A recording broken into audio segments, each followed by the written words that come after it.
What up, news? Welcome back to your boy Neptonic. I just want to do another quick review for the Sony conference, which took place a day or two ago.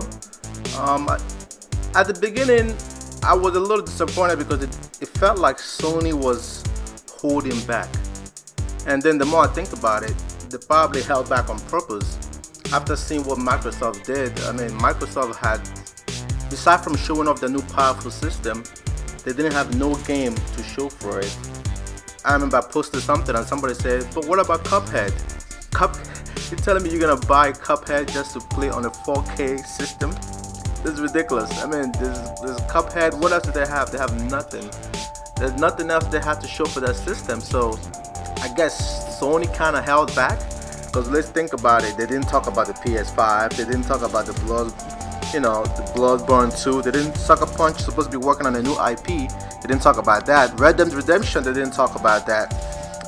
The Last of Us 2, they didn't even talk about. So they had a lot of stuff they could have easily wowed us with, but they didn't. So they just stuck to their guns and they just pretty much showed us an update of all the stuff they showed us last year, but letting us know that this is what you're gonna be getting pretty much. We saw the new DLC package for Uncharted: The Lost Legacy. We saw a deep gameplay, a long ass gameplay of Days Gone. Jesus Christ, man, that game looked good. The first time I saw it, I was like, nah, I'm not buying that. Zombie horde game, I'm not buying that. But it's definitely more than zombies. They're using your environments, you're crafting, the fighting, like the world is like, it has that The Last of Us feel, which is good in a good way, but with their own spin.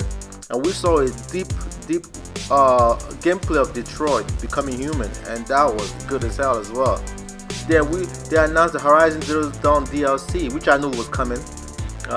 We saw a story, in-depth story and gameplay of God of War, which actually shows how the fighting mechanic is gonna be, which is back to the hack and slash, but from a different perspective.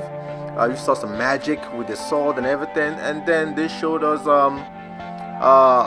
the new Monster Hunter. Oh my goodness, I'm not even a Monster Hunter fan, but from what I saw from that Monster Hunter, that shit looked crazy.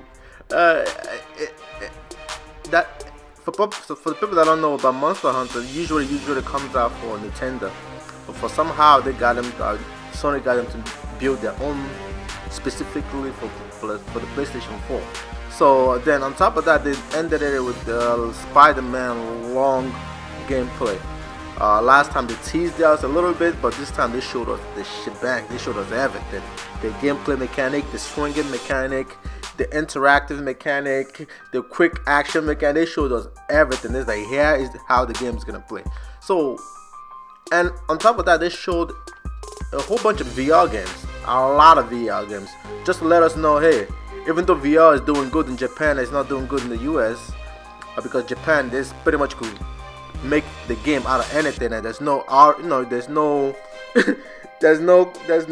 gonna stop Japan from being creative when it comes to VR games. But I think they're a little more limited over here, so I don't know. But they showed a lot of VR games that are coming out as well. So at the beginning, after I saw it, I gave it like a C. But after sitting back and thinking about what they actually showed us and what they did, I would give it a B plus, because they showed a lot of games, and all they showed was all exclusives. Beside from Destiny and Call of Duty, everything they showed was exclusive, meaning you can't get it nowhere else. Meanwhile, Microsoft showed 42 games. 22 of those games were multi-platform games, meaning you could play on PlayStation as well. And out of the 22 games they called exclusive, a dozen of them were indie games.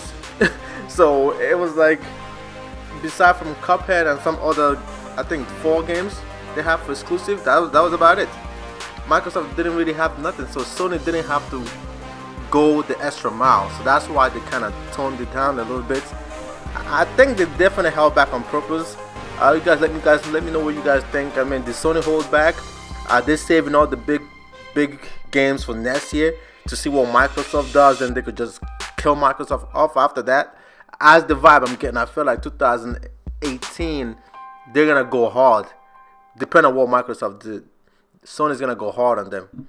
Alright, noobs, I'll talk to you later. Make sure you break that like button, and I'll talk to you noobs on the next video. Let's do it. Oh no! Kill him! Oh, we got up though. Oh my god. Oh, do it again, fucking do. Come back.